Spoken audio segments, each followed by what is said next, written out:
ellos un aplauso y le damos la bienvenida a la doctora.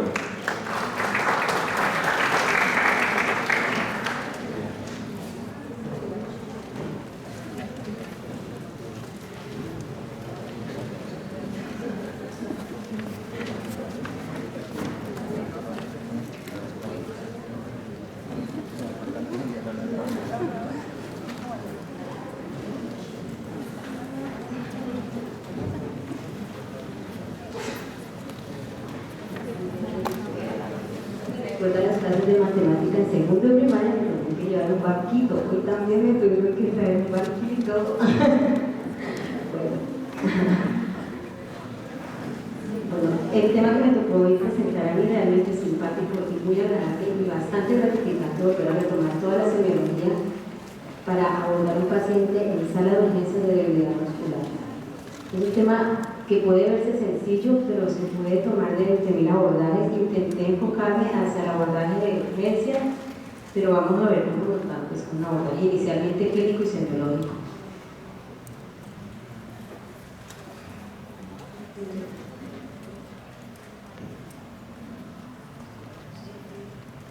Listo. ¿Con esto era mejor? Listo. No me dan para las tres cosas. Para comenzar, sería importante definir, cuando llegamos a un paciente en cualquier servicio, sea urgencia ambulatorial, una causa frecuente neurológica de la cual mucha gente teme es estar débil de algo. Lo más importante es hacerlo en 3 pasos. Primero, diferenciar cuando el paciente le dice a uno que me siento débil, si es verdaderamente una debilidad muscular o si es astenia, cansancio, fatiga, deterioro motor, no debido a una verdadera pérdida de fuerza muscular. Localizar dentro del sistema motor la lesión que produce la debilidad y buscar la causa de la lesión. Para esto, lo más importante es una historia clínica. Nuevamente voy a hacer un énfasis todo el tiempo en la necesidad de una buena recolección clínica detallada, una evaluación neurológica acuciosa, precisa, permitirá localizar el nivel de la lesión y así dirigir los estudios necesarios para poder definir de dónde la parte motora comprometida, porque no podemos hacer resonancia del cerebro todo, ni resonancia de columna todo, ni hacer electromiografía todo, ni podemos hacer las piernas no cambian, entonces cerebro, columna torácica, columna lumbar, columna cervical, no podemos, nos toca netamente definirlo con un buen examen neurológico y definido, para finalmente pues, hacer una buena planificación terapéutica, diagnóstica y terapéutica. En la orientación diagnóstica inicial, como ya hemos hablado, una anamnesis y una exploración física cuidadosa podrá permitir distinguir entre astenia, deterioro motor por dolor o por difusión articular y la verdadera debilidad muscular. Este concepto lo hice a propósito bien embarañado, ¿no? Para que intenten sacar. El concepto de debilidad muscular es deterioro motor debido a pérdida de fuerza muscular y la fatiga es la incapacidad de realizar una tarea tras varias repeticiones. En cambio, la debilidad primaria muscular, que es el deterioro motor como tal, él no consigue hacer, él como tal no se fatiga, simplemente desde un principio, desde la primera intención, él ya tiene un deterioro, una dificultad para realizar su desempeño ejecutivo de ese músculo.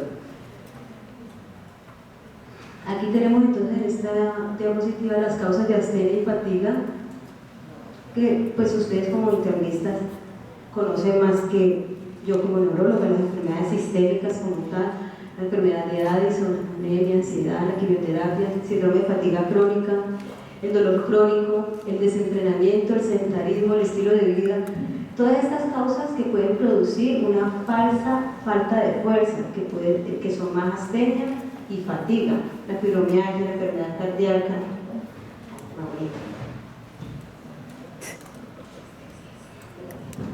Ese tema es común, gracias. Fibromialgia, enfermedad cardíaca, hipotiroidismo, infecciones virales, fármacos, drogas, síndromes paraneoplásicos, embarazo, enfermedad pulmonar, enfermedad renal, infección del sueño que genera fatiga crónica también, ¿no? Bueno, entonces, la debilidad muscular o la falta de fuerza puede ocurrir a partir de la afectación de cualquier parte de la unidad neurona motora, donde comienza la neurona motora superior, la neurona motora inferior, el nervio periférico, la unión neuromuscular y como tal el músculo. Toda la neurología. Evaluación motora y planificación del diagnóstico. Primero hay que definir la localización de la debilidad muscular, que va a ayudar en el diagnóstico. Segundo, ya estamos con el paciente, vamos a evaluar el grado de fuerza muscular que está comprometido. Tercero, nos tenemos que ayudar con la evaluación sensitiva. ¿Y por qué sensitiva? Porque yo sumo para generar un síndrome. Entonces, si yo valoro la parte de sensibilidad para dar cuenta si tengo niveles sensitivos, si hay una alteración sensitiva en cierto componente del cuerpo, y eso nos va a generar una hipótesis diagnóstica y diagnóstico sindromático. Importante oftalmología y nervios craneales nos van a poder orientar hacia qué tipo de enfermedad estamos presentes y definir el diagnóstico así sindromático basándose en estos aspectos clínicos del examen y la forma como presenta la historia clínica del paciente, la presentación de la patología. Finalmente, establecer un diagnóstico topográfico y un diagnóstico sindromático. O sea, yo tengo que definir dónde tengo la debilidad y qué lesión y dónde está ubicada la lesión para dar un diagnóstico sindromático. Si es de primera neurona, si es de segunda neurona, si es de nervio periférico, si es de neuromuscular o si es de músculo.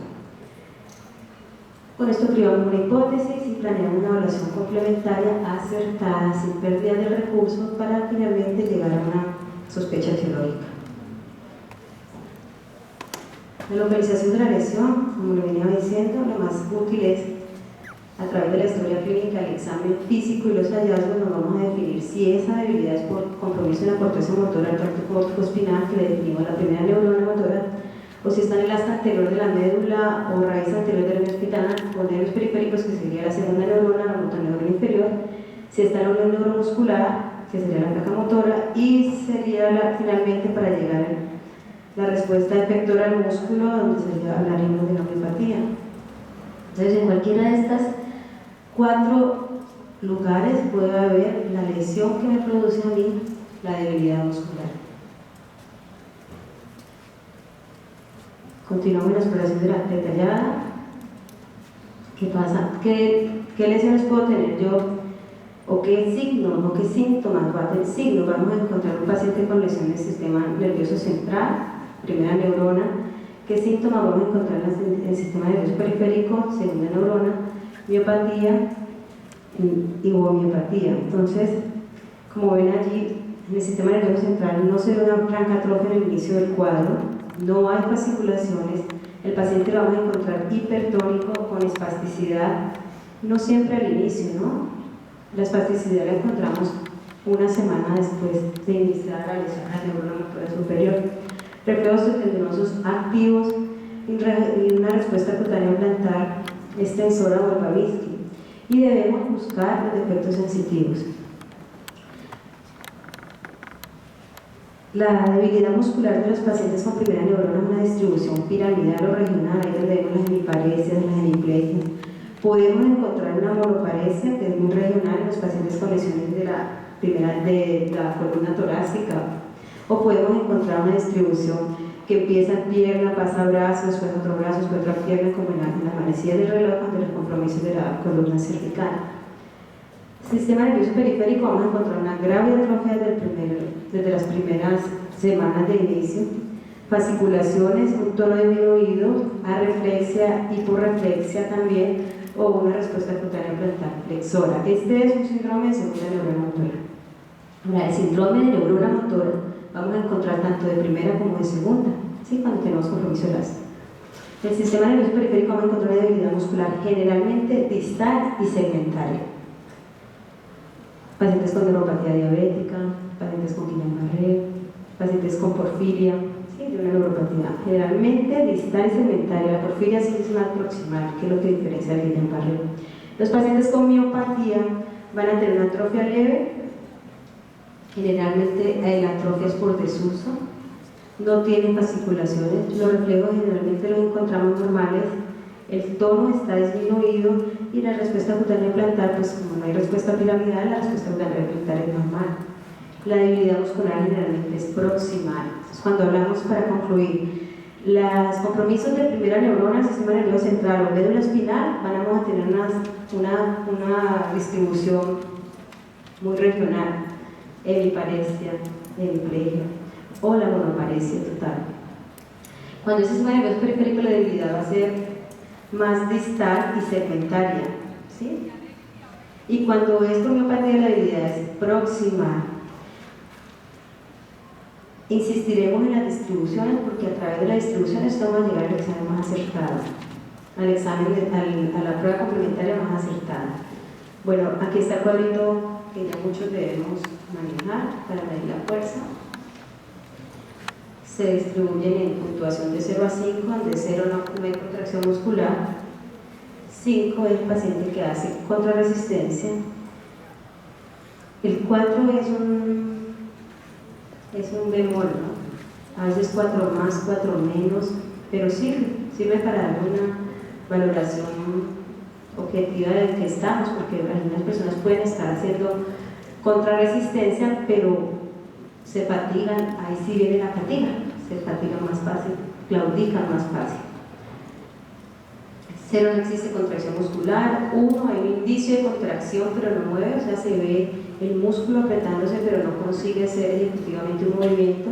El nivel 2 es que el paciente se mueve sobre el plano horizontal, o sea se mueve la extremidad o mueve sobre la cama sin poder levantar, el tercero mueve el miembro contra la gravedad, el cuarto mueve contra la gravedad con el grado de resistencia, puede ser 4 más, 4 menos, dependiendo del grado de resistencia. Es algo muy objetivo, y la 5 es la fuerza normal, que es francamente contra resistencia. Diagnósticos diferenciales, entonces como ya hemos hablado, al hacer el diagnóstico topográfico pues nos vamos acercando a un diagnóstico sindromático para realizar nuestro diagnóstico diferencial. ¿Cuál es la debilidad secundaria de la enfermedad de asta anterior de la médula espinal? ¿Cuándo es enfermedad de plexo, raíces y nervios periféricos? ¿Cuándo es enfermedad de la transmisión neuromuscular y las enfermedades musculares? Ya hicimos un abordaje inicial, a grosso modo, de cuando hay un síndrome de primera neurona, cuando hay un síndrome de segunda neurona y cuando hay un compromiso miopático que generalmente es proximal al compromiso, signo de Glauber positivo, pero eso no se ve siempre tan expresado en todos los pacientes, ¿no? Entonces uno tiene que siempre ser muy acucioso en el examen físico. Bueno, entonces volvemos a la distribución de la debilidad, para no los canse. Es fácil cuando la distribución de la debilidad es generalizada, esa es más sencilla. Podemos pensar en miastenia gravis, en las parálisis periódicas hipopotasémicas o hiperpotasémicas, pacientes que por desuso han estado prolongadamente en cama, pues estos pacientes del desuso hacen que haya atrofia muscular y debilidad generalizada, y la enfermedad de motoneurona de larga evolución, que son pacientes que quedan postrados en cama con compromiso de la respiración y necesitando traqueostomía, gastronomía para alimentación. La distribución, aquí ya nos vamos a adentrar un poco más, la distribución del compromiso motor no generalizado. Primero tenemos que buscar si son simétricos o asimétricos. Si son simétricos, generalmente distales o proximales. Distales, las neuropatías tipo Guillain-Barré. Proximales, por ejemplo, la neuropatía porfírica, la polineuropatía por porfiria. Cuando son también de distribución específica, podemos hablar allí de las distrofias escapulometales, escapulofemorales. Y cuando son asimétricas, además de pensar en el sistema nervioso central, las hemiplegias, las hemiparesias o las monoparesias que empiezan distribución en lesiones, también en lesiones o paraparesias o las lesiones que van comprometiendo en el sentido de las manecillas del reloj del sistema nervioso central, ahí lo que nos va a ayudar es si hay nivel sensitivo o no, dependiendo del nivel. Si hay nivel sensitivo, estamos hablando de neuropatías. Si la distribución de la sensibilidad distal, pues estamos hablando de neuropatías. Entonces, tan complejo no decir, no, pues la paciente tiene una debilidad muscular no generalizada asimétrica, no puede ser el sistema nervioso periférico o el sistema nervioso central. Y ahí nos quedamos lo mismo, ¿no? Entonces nos toca es tomar otras herramientas. La sensibilidad nos ayuda, ¿sí? El compromiso muscular proximal o distal nos ayuda. Compromiso regional, acompañado de signos de liberación piramidal o no, acompañados de atrofia o no, acompañados de cutáneo plantar en extensión o no, acompañados de espasticidad o no. Entonces tenemos que ponernos y distribuirnos sintomáticamente qué otros signos encontramos con este paciente. Paciente con distribución de debilidad no generalizada. simétrica y distal. También debilidad no generalizada, simétrica y próxima. Esto es como una aproximación grosera, pero es que esta charla era como abordar toda la neurología en una, ¿sí? Entonces intentemos hacerlo menos vulgar. Simétrica y distal, dificultad para caminar sobre los talones o de puntilla. Uno tiene que mirar al paciente, pedir las pruebas distales. ¿Cuáles son las pruebas distales? Señor, camine en puntas, camine en puntas. Señor, camine en talones. Vamos a ver si yo puedo caminar en talones con tacones, caminar en talones, caminar en puntas. Señor, apriete la mano hacia abajo, el puño hacia abajo, el puño hacia arriba. Y nos vamos a dar cuenta de neuropatías distales, si hay compromiso distal. Las proximales es en la cabeza, pues adelante, pues hacia atrás, elevar los ojos, abducir los brazos del tronco, levantar las piernas de la cadera.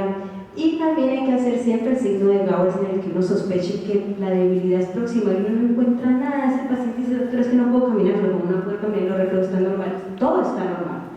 Sensibilidad normal, el cutáneo plantar, la sensibilidad está conservada. Este niño me está diciendo a mí que no puede caminar. Ojo, dígale que le siente en una sillita, a ver si puede parar, en una silla baja. Ese paciente tiene un compromiso proximal, entonces hay que pensar en una miopatía. Bueno, ahí tenemos entonces simétrica y distal, estadios precoces de enfermedades de motoneurona o polineuropatías, Guillain-Barré. Paciente que llega después de un cuadro viral, no siempre diarrea, con un cuadro específico, sea respiratorio, viral. Fiebre 15 días después, adormecimiento en pies con debilidad ascendente progresiva. Primera sospecha, un síndrome de Guillain-Barré. Enfermedad neuromotora es una enfermedad muy complicada de ver. Estas personas siempre llegan con compromiso de un solo lugar. Puede haber hiperreflexia, puede haber arreflexia. Lo que se nota de entrada es que hay compromiso del tono muscular, ¿sí? Hay atrofia. Por esa razón, una vez se puede ver un compromiso de distribución simétrico, distal, otra vez de un solo lado, o ya los encontramos avanzados. Es muy raro, ya para encontrarlos avanzados han pasado 3-4 años de enfermedad, pero generalmente los pacientes siempre han sido confundidos con diagnósticos de mononeuropatía, ¿sí? De miopatía, antes de realmente llegar al diagnóstico de una enfermedad neuromotora. Cuando hablamos de debilidad no generalizada, simétrica y proximal,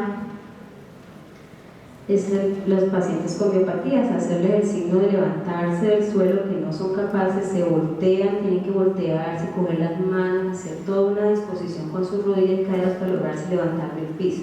Signo de Gowers. Estos pacientes tienen generalmente dificultad en las musculaturas proximales, ¿no? Cadera, flexión de cadera, abducción de brazos. Cuando la debilidad no generalizada, simétrica y con distribución específica, estamos hablando de las distrofias musculares. La fascia escopulomolar, paciente le cuesta trabajo reír, cerrar los ojos completamente, hay compromiso de la audición, tienen CPKs elevadas, es lo primordial. La distrofia escapuloperoneal, que es compromiso de escápulas y atrofia peroneana, y la distrofia escapulohumeral, que es compromiso de escápula con húmero, se observan escápulas aladas. Volvemos al mismo cuadro. Entonces, la localización de la neurona motora superior en cuanto a debilidad: monoplegia, hemiplegia, paraplegia, tetraplegia. Atrofia en compromiso de neurona motora superior es ligera. El tono es espástico, los reflejos profundos están aumentados y hay cutáneo plantar en extensión, que es Babinski. En cuanto a la neurona motora inferior, es asimétrica o podemos tener, aquí cuando hablamos de neurona motora inferior está un poco confuso el término, estamos de hasta anterior a la neurona motora, donde nace la segunda neurona motora, ¿sí? O la enfermedad de neurona motora, que es más característica de esclerosis lateral amiotrófica, su más representante. Su enfermedad más representativa Esa es la tiroidea atrófica. Entonces, los pacientes que inician con una debilidad asimétrica, a veces una mano, una pierna. La atrofia es marcada, intensa, el tono es flácido, los reflejos pueden estar disminuidos ya en fases avanzadas de la enfermedad. Están aumentados y en fases finales de la enfermedad, como ya no hay músculo, pues vuelven a estar abolidos. Y hay fasciculaciones y puede haber o no Babinski dependiendo de la fibra del extensor del dedo valoso. El nervio periférico, la debilidad distal y simétrica. La atrofia es moderada, el tono es flácido, los reflejos están disminuidos o abolidos y hay trastornos de sensibilidad. Generalmente la neuropatía, la sensibilidad distal, no hay nivel sensitivo, es en botas y en guantes. El paciente le dice a ustedes que siente como las manos pesadas. Otras veces no se dan cuenta que tiene alteración sensitiva porque hay los que le incomodan el dolor y el cosquilleo y el hormigueo.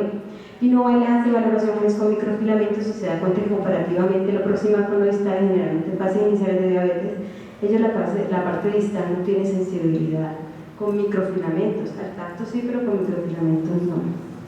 Entonces, pero siempre hay sensibilidad en distribución, en botas o en guantes.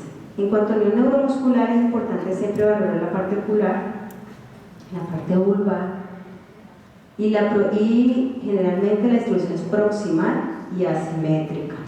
Ahí es donde viene el paciente con miastenia gravis que viene con diplopía y solamente compromiso ocular, o el paciente que se siente débil a ciertas horas del día, no es siempre, ellos sienten fatiga.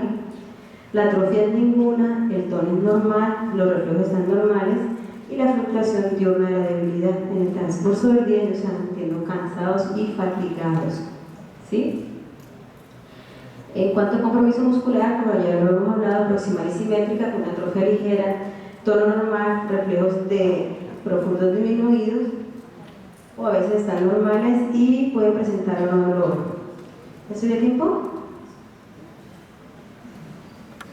Bueno, etiología de la lesión según su localización. Entonces ya hicimos un diagnóstico sintomático topográfico, ahora vamos a intentar darle el tiro de lo que se trata. Lesión de primera neurona motora, una hemorragia, un hematoma, una ACV, un traumatismo, infecciones, enfermedades degenerativas, enfermedades debilitantes. La de la anterior, la más representante de la esclerosis lateral amiotrófica, una anemia de atrofia familiar espinal, fiebre del Nilo que no la conozco, envenenamiento por plomo y polio. Ya casi no vemos, pero también algunas infecciones por herpes y por algunos virus nos pueden dar síndromes tipo polio. Lesiones del sistema nervioso periférico, encontramos varios patrones, pero la más frecuente es encontrar o polineuropatía o mononeuropatía, mononeuropatías múltiples, ¿sí? La polineuropatía más frecuente para nosotros es la diabética, también las metabólicas, las tóxicas, las hereditarias como el Charcot-Marie-Tooth, las polineuropatías porfíricas, la mononeuropatía por compresión, también la diabetes es una mononeuropatía, y la mononeuropatía múltiple se diferencia de la polineuropatía porque es una neuropatía asimétrica, o sea que me afecta un brazo, me afecta una pierna, ¿sí? Entonces eso hace una mononeuropatía múltiple asimétrica. La lesión de la unidad neuromuscular, autoinmune, como miastenia gravis, y paraneoplásicas como el Tom-Lambert. Lesiones del músculo, las miopatías de muchas causas, metabólicas, endocrinas, inflamatorias, todo un capítulo, ¿no? Lupus, esclerodermia, las infecciosas, rhabdomiolisis y la distrofia muscular. Me da pena haberlo puesto, pero no pude encontrar un cuadro mucho más decorativo. Es que me disculpan el atrevimiento del plagio. Todas las enfermedades se categorizan así, o genéticas, o inflamatorias, o infecciosas, o neoplásicas, o tóxicas, o metabólicas, ¿no? Eso es la clase de medicina interna que nos dan la primera vez que llegamos, ¿no? O es genético, o inflamatorio, o infeccioso, neoplásico, o es tóxico, o metabólico. Pues ahí tenemos una representación de las patologías más frecuentes de acuerdo a la causa. ¿La paso? ¿Tomaron foto? Sí.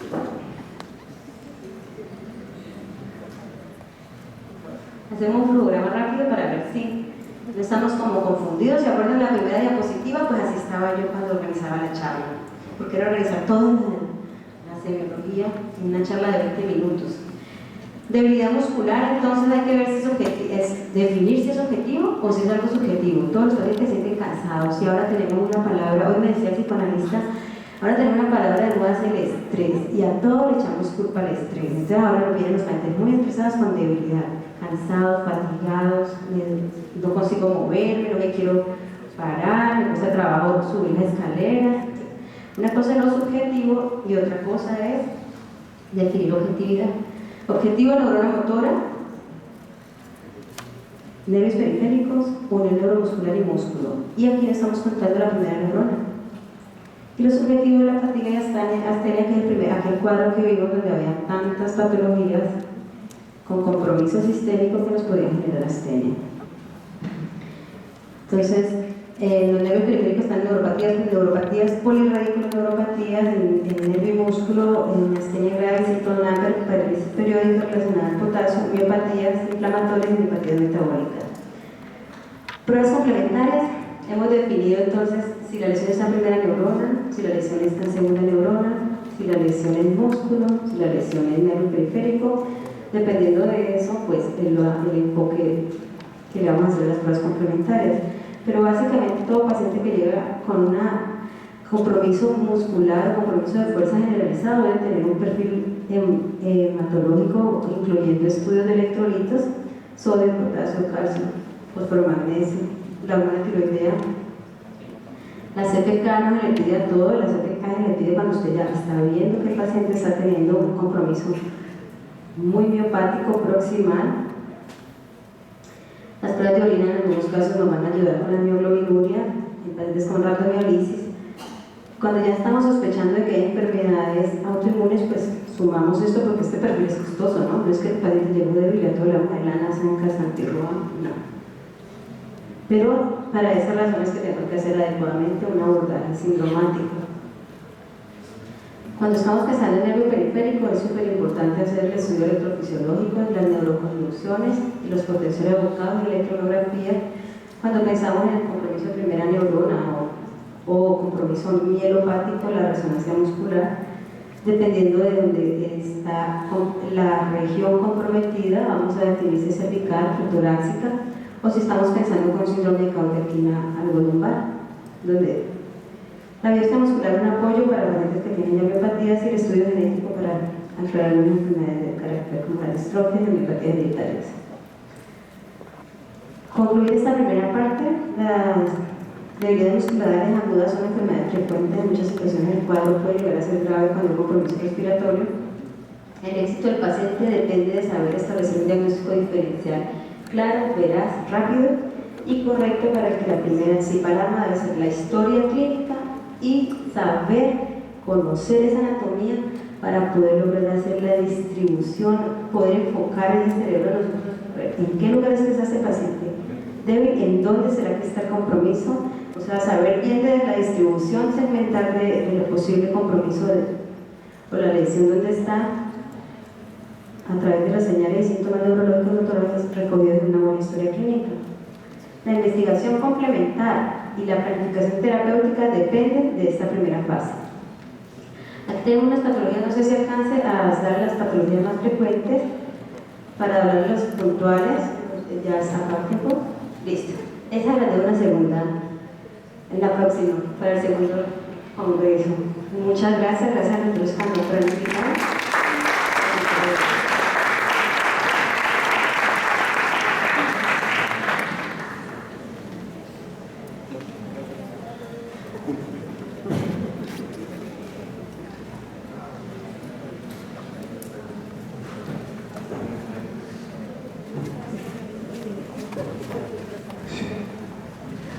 Bueno, muchas gracias a la doctora Adriana Caballero por su